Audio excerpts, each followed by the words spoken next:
Hey, welcome back, Binder and UA fans, for another episode of Heinous the Adventurall, our 2026 project for Unreal Adventure. Stay tuned, we're about to tell you what we've gotten done in the last couple weeks.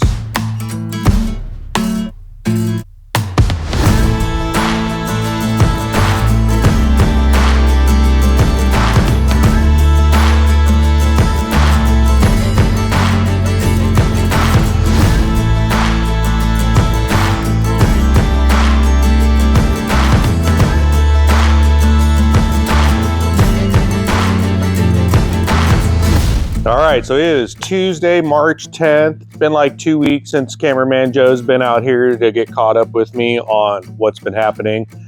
When we last left, I was whacking the arch out of this one, holding my breath and hope I didn't screw it up. And so far, man, I've been really happy with it. So once the camera was gone, I got back to work. I cut the other side, I cut the inner fenders out, and was finally able to see the body, above the tire, just to kind of give a visual of what this thing's going to look like. So, boy, man, after that, gosh, I've gotten so much done in the last couple weeks. Well, let me start with this. One of the first things I needed to get done after whacking all that sheet metal out from underneath was to get the chassis rolled out under here. Because before, I just had the rear end mocked up on our little assembly axle straightener cart thingy Zaid had made.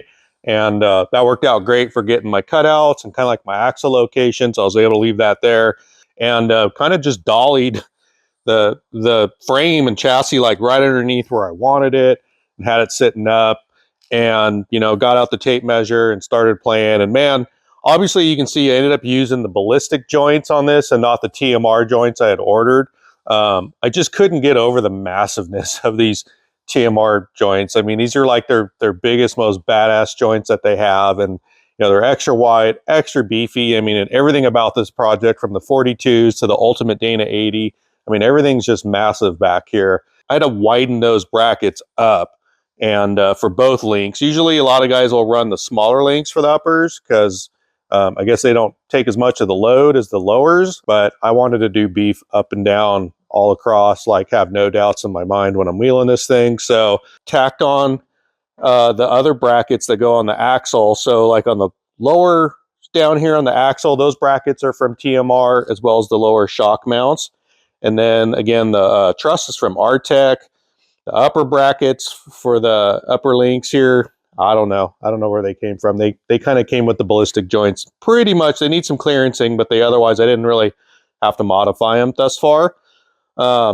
So got it all up, mocked up in there. Everything was looking good. And I found this cross member right here was in the way. So all I had to do was actually take out the factory pop rivet things and flipped it over, put it back up, and man, it clears perfectly right now. So, I mean, every down to the bottom last inch of travel, there's just the perfect exact room. I almost moved the cross member up, but then I didn't like it because I want the cross member where the shock towers are at. And then these shock towers are for Barnes 4-wheel drive. Gotta thank them, man. They were showing as out of stock, and I messaged my buddy Connor over there. I'm going, dude, when are you going to have more of these towers? And he's like, well, a couple weeks. When do you need them? And I was like, well, 2 days ago, because I was going to mount the uppers to the cage, and that would have just been a lot harder. It would have been hard for me to tie all this together. And Corey kind of talked me into, he's like, dude, you need some Barnes towers. So got a hold of Connor, and he came up with a couple sets for me. I really appreciate him. Got them sent right over to me. And as soon as they got here, I got them on. And the best part was I didn't even have to like modify them except for just a little bit of a grinding around this bolt. They're literally the perfect height for this project. I just stuck them on, tacked them on, put my Skyjacker coilovers on, and, cycled it all the way down to the bottom. And it's perfect height right now. I mean, I couldn't ask for, everything's just working out great. So, anyways, got all that done, and then I moved this rear cross member. This cross member usually goes right here, and the reason why I moved it's usually here because the shackle hangers are right here. And so I want to keep this area open. I was talking with Steven Watson, and he was mentioning maybe using a Blazer tank in the back of this thing. I still don't know what tank I'm going to use, but I definitely think I'm going to end up putting the fuel tank back here. So moving this cross member back gave me a lot of room to do that. And then once I was able to get all the links mocked up and everything, I still didn't like my angle on my upper links on the inside of the frame here. and they were basically, they're like 25 degree, and I needed 15 degree. So took them off, cut a big old pie wedge out of it, opened it up to the angle I needed, put a filler piece in, welded them all back up.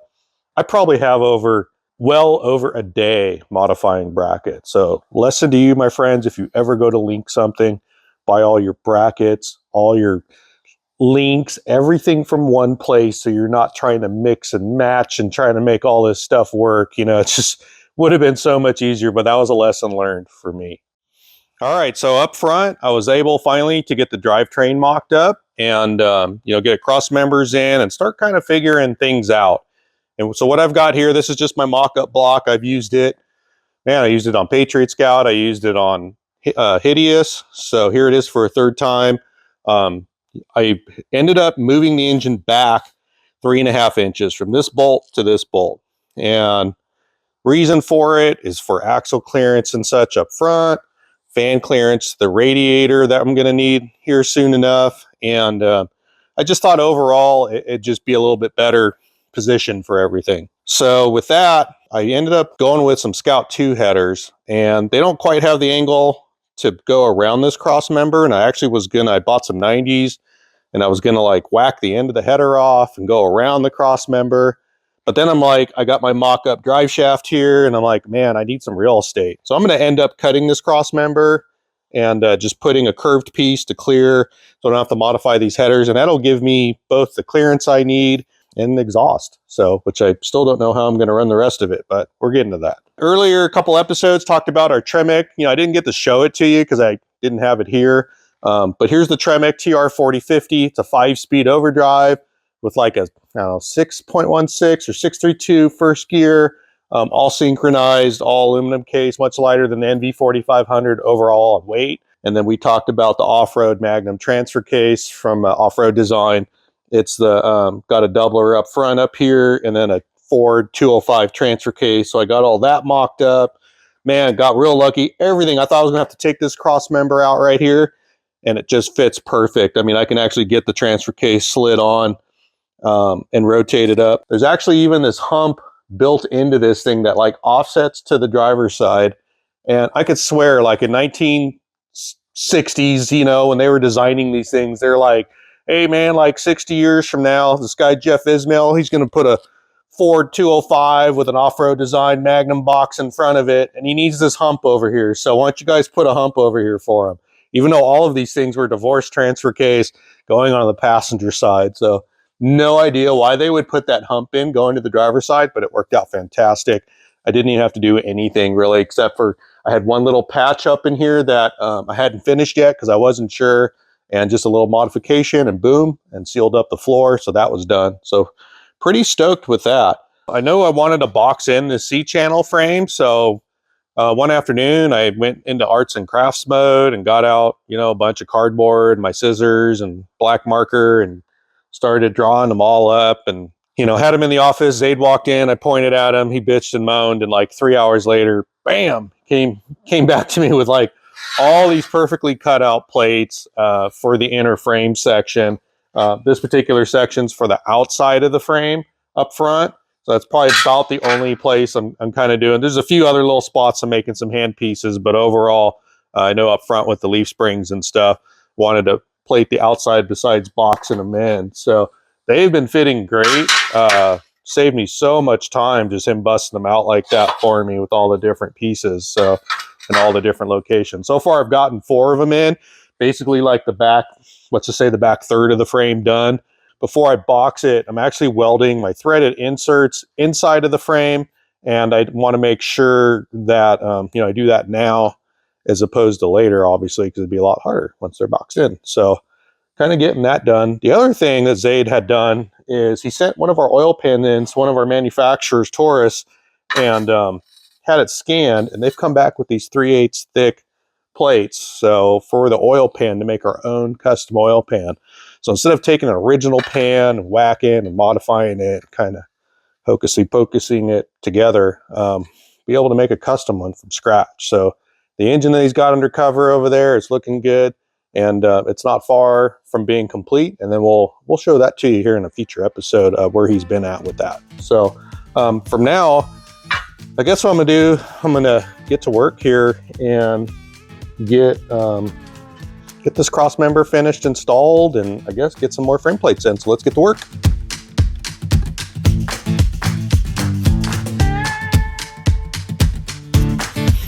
These are the little threaded bungs I've been buying for quite a while now. These have been working really good for me for like cross members and skid plates.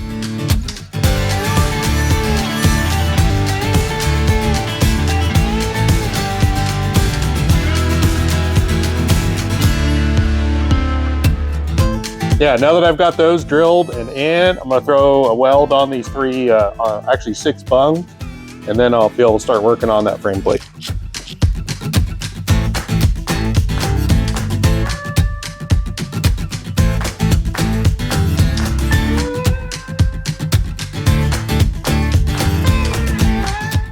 All right, got the bungs welded in. Let me find my frame plate here.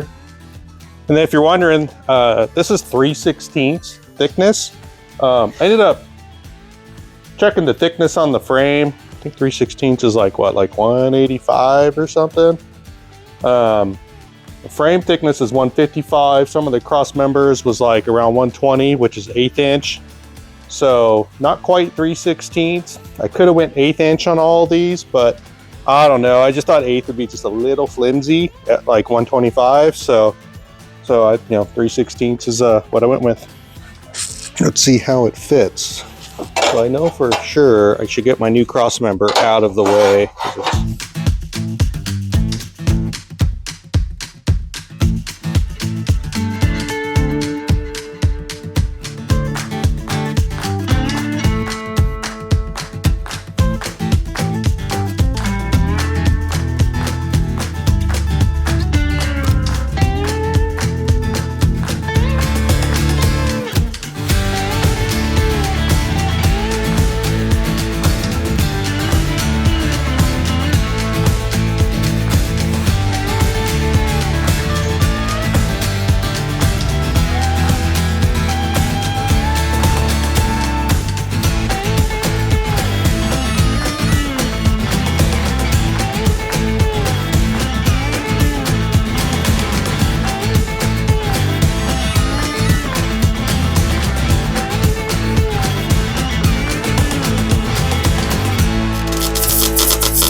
Probably be taking these brackets off one more time because there's a nice deep weld in the channel of this. I'm not able to get this flush right now, but I just want to get it tacked up.